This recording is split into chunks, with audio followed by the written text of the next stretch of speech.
Sorry about that, the battery just died on me again. I think I've got one that seems to last forever and one that doesn't want to know. So anyway, as I was saying, we were just tapping on the gearbox end plate. What you can do is get some nuts and just thread them on lightly when you can get them on the threads. That's just gripping. Don't force them because you'll pull the threads out. That one's still a bit loose. It's on, but loose. And run the grease out the way. I'm actually looking for the screwdriver bit. Well, don't worry about it at the moment. There it is. As soon as I give up, I'll find it. And just push them on a tad, and then see if we can just get these started. The bottom one definitely, the top one no. And you can see then that it's slightly on more at the bottom. So what we need to do is just tap it on the top to square it up. There you go, it's jumped. It's already jumped in. And the gearbox should turn freely. Nearly, that's pushed in. So what we're going to have to do is just put the clutch spider on there in a minute and pull it through before we tighten up the gearbox properly. But yeah, we can put our nuts on loosely and just tighten them by hand, bit by bit, and it should pull the gearbox on, gearbox end plate on. And then what we can do is just recheck the shimming that we're okay. As I say, 0.3 is what you're actually after, so anything inside 0.3 is fine. The more 0.2, 0.1, whatever, is where you want to be erring to. So you got wear and tear on this shim. If it's too tight, it'll be rubbing on the shim from the start, and you won't get any joy. It will just start making filings in your gearbox oil. But I'm just going to tap it again.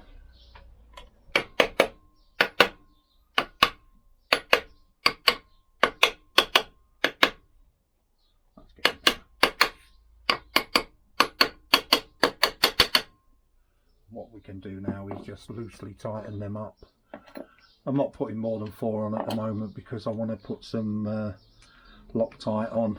You don't really need to Loctite them, but I like double measures. See, that's gone on a mile, hasn't it, from where I had it hand tight. And again, pull that down. I can actually hear it tightening up as I'm, you know, on this gear here. I don't know if you could pick that up, but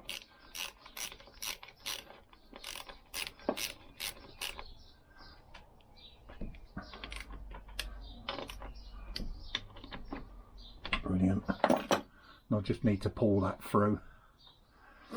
So what I can do is just use the spider on its own. Put the spider in, and actually let's put a that shimmer white because I don't want it dirty.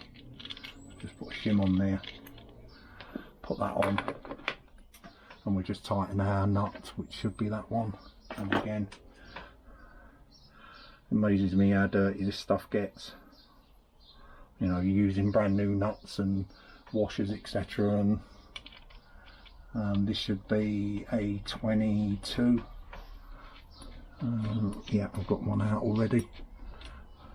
And I just need to tighten that to pull the Christmas tree through. Well, you can see how easy that's turning. That's beautiful. No play, pushing the play. That's really, really nice. But there again, it should be when you put all new bearings, etc. in the engine, isn't it? You know, you are expecting that to run freely. I mean, that is so nice. Right, I'm just going to have to take that off again because we don't want this on at the moment. Probably get a rag and there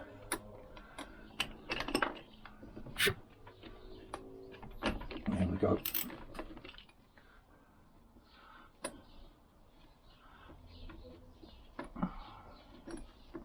Just take that nut off for a minute.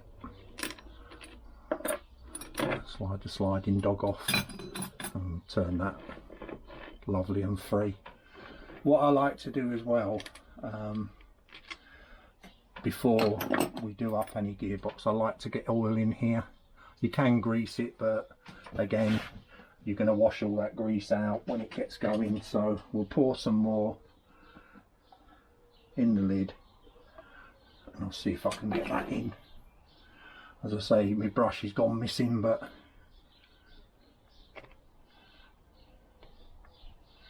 and we just want to turn it when the oil's in. Absolutely free as a bird, that. Really happy with that. As you can probably hear, that's lovely.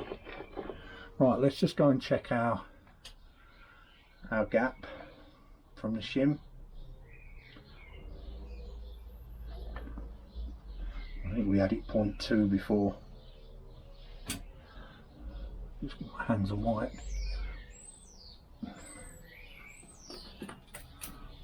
So that's what we had in there.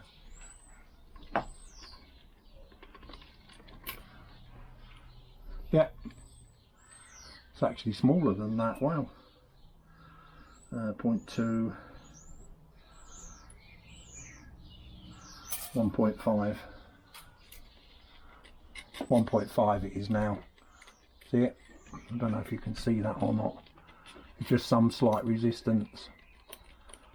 The oil's probably taking it, pushed out the gears between them, so you know 1.5 is halfway between maximum gap anyway. So what I can do now is I'm going to clean up the studs, and then I'm going to put some Loctite on them prior to using these. Where are they? These locking washers, spring washers. And then as I say, you can torque these up to about 12 pounds. What I tend to do is tighten them again, an 8/4 or a half. If you can get a half on it, all the better. And I've never had one let go on me yet, but there's always a first time. So you know, some people swear by torquing them up. The only thing I would say with the torquing is that these should only really take probably about 10 pounds, and they're telling you to do them to 12 or 13 pounds. You know, you risk basically threading or stripping the threads on them. So yeah, it's horses for courses, isn't it? So I'm just going to cut away. I'm going to take these off one by one and then put some thread lock on them, and then we'll cut back in again. While I'm doing these, take them out one by one. I've done these two already.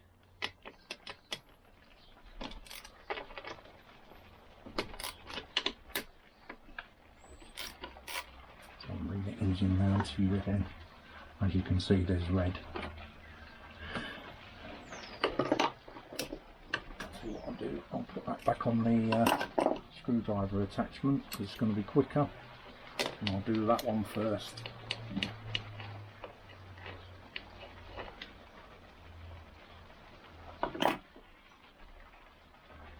Just putting a dab on, not go mad when it comes out. I'll just put a little spurt on. I'll put a bit too much there, but I can wipe it off anyway. And a spring washer.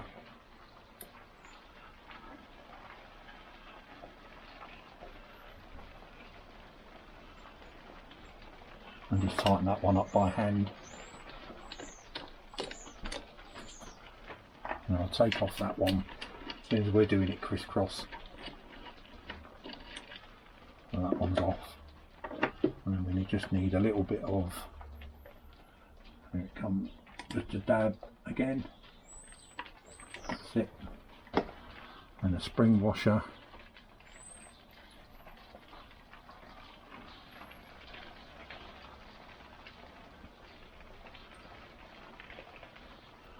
I'll just tighten that up by hand again.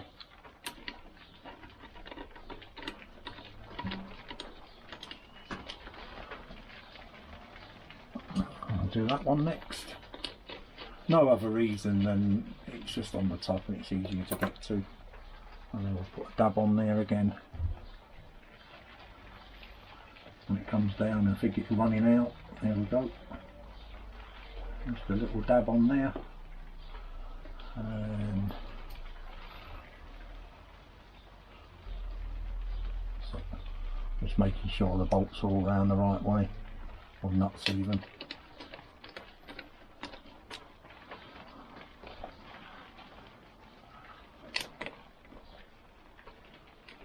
I can't, yeah, it's that one. I was going to say I couldn't remember which one I've done. I should have just done them in a circle or circular motion really, shouldn't I? And that's our 6th one. Come on, down you come. That's it. And just put the lid back on there. Looks like I'll be buying some more of that soon. And again, actually thread on first the washer and a nut.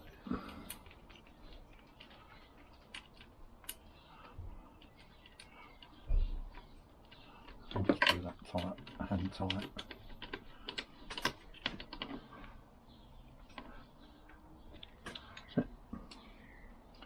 What I can use now is I've got a better ratchet than this little one.